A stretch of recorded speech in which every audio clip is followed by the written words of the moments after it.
வெளியூர் பயணமா? ரிசர்வேஷன் கிடைக்கலையா? படிக்கட்டு ஏறி இறங்க ரொம்ப சிரமமா இருக்கா? டிராப் டாக்ஸி புக் பண்ணுங்க. ஒரு வழி கட்டணம் மட்டுமே. டிராப் டாக்ஸி, எங்கும் எப்போதும்.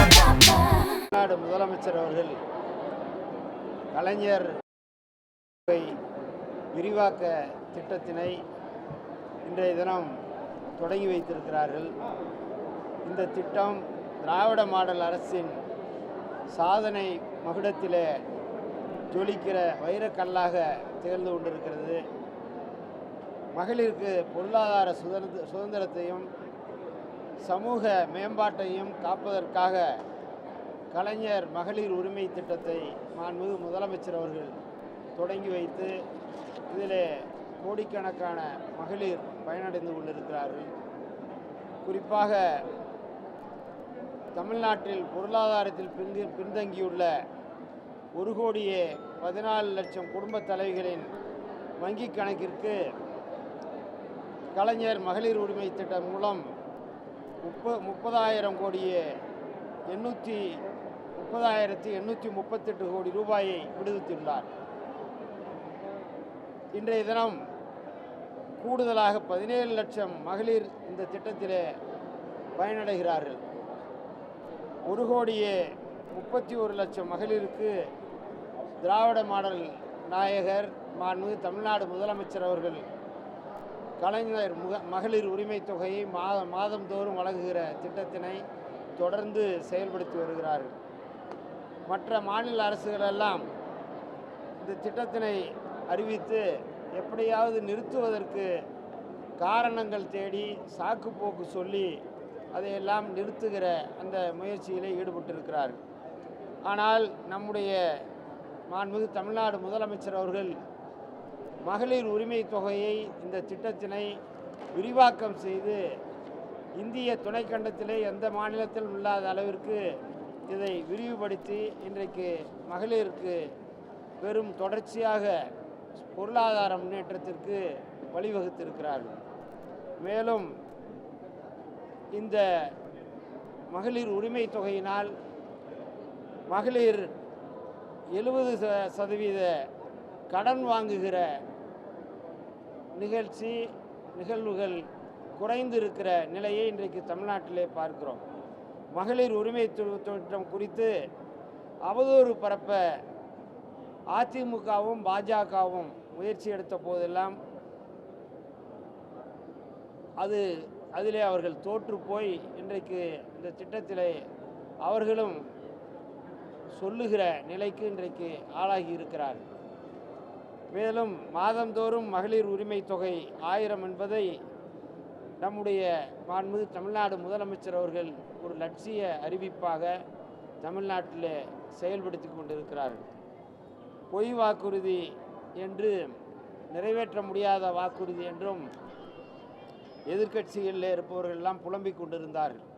ஆனால் அவர்களுடைய முகத்திலே கரியை பூசுகிற வகையிலே இன்றைக்கு மாண்புமிகு தமிழ்நாடு முதலமைச்சர் அவர்கள் இந்த திட்டத்தினை செம்மையாக மிக சிறப்பாக இந்திய துணைக்கண்டமே இந்த உலகமே பாராட்டுகிற வகையிலே அதை செயல்படுத்துகிற பாங்கினை பார்க்கிற போது மிகச்சிறந்த நிர்வாகி, சமூக பொருளாதார முன்னேற்றத்திற்கு குறிப்பாக பெண்களின் முன்னேற்றத்திற்கு உதவுகிற முதலமைச்சராக நம்முடைய மாண்புமிகு முதலமைச்சர் அவர்கள் திகழ்ந்து கொண்டிருக்கிறார்கள். கடந்த காலத்திலே உங்களுக்கெல்லாம் தெரியும், ஓய்வூதியம் கொடுக்க முடியாமல் 58 வயது ஓய்வு பெறுகிற வயது என்பதையெல்லாம் மாற்றி 60 வயதாக அறிவித்தார்கள். அதனால்தான் கடந்த 2021ஆம் ஆண்டே ஆட்சி பொறுப்பேற்ற உடனே வழங்க வேண்டிய இந்த மகளிர் உரிமை தொகை திட்டம் இன்றைக்கு கடந்த 3 ஆண்டுகளிலே தொடர்ந்து நிறைவேற்றி இன்றைக்கு அந்த திட்டத்தினை விரிவாக்கம் செய்திருக்கிறார் மாண்புமிகு முதலமைச்சர் அவர்கள்.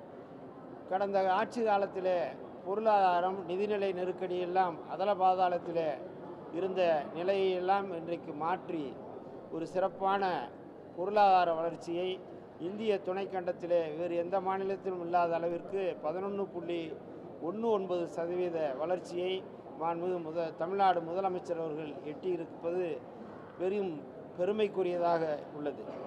மேலும் மகளிர் உரிமை தொகை இந்த 1000 ரூபாயில் என்ன செய்ய முடியும், எதற்கு இந்த பணம் உதவும் என்றெல்லாம் கேள்வி எழுப்பினார்கள்.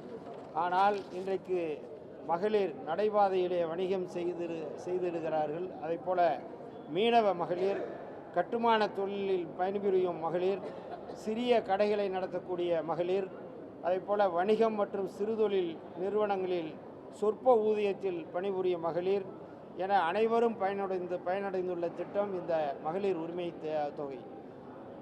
அதைப்போல இதில் என்ன வாங்க முடியும் என்று கேட்டார்கள். அதற்கு நம்முடைய மாண்புமிகு முதலமைச்சர் அவர்களுடைய பதிலாக 25 கிலோ அரிசி மூட்டை வாங்கலாம். அதைப்போல் ஒரு எரிவாயு சிலிண்டர் வாங்க முடியும். அதைப்போல் இருசக்கர வாகனத்திற்கு 10 லிட்டர் பெட்ரோல் போட முடியும். 44 நாட்களுக்கு 1/2 லிட்டர் பால் வாங்க முடியும் இந்த தொகையில். அதைப்போல் 5 கிலோ சிக்கன் வாங்கலாம்.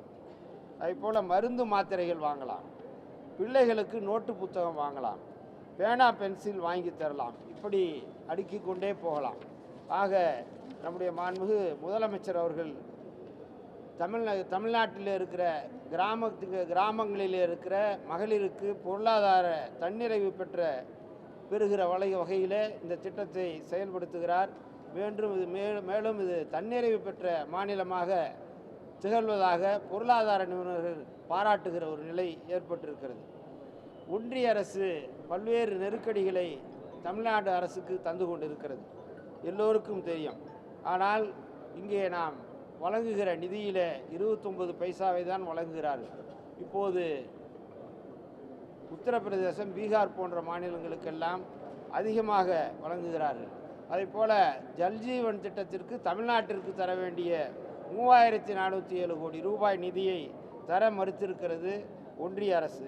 அதேபோல் சமக்கிர சிக்ஷா திட்டத்திலே 3548 கோடி ரூபாய் நிலுவையில் இருக்கிற நிலையை ஒன்றிய அரசு ஏற்படுத்தி இருக்கிறது.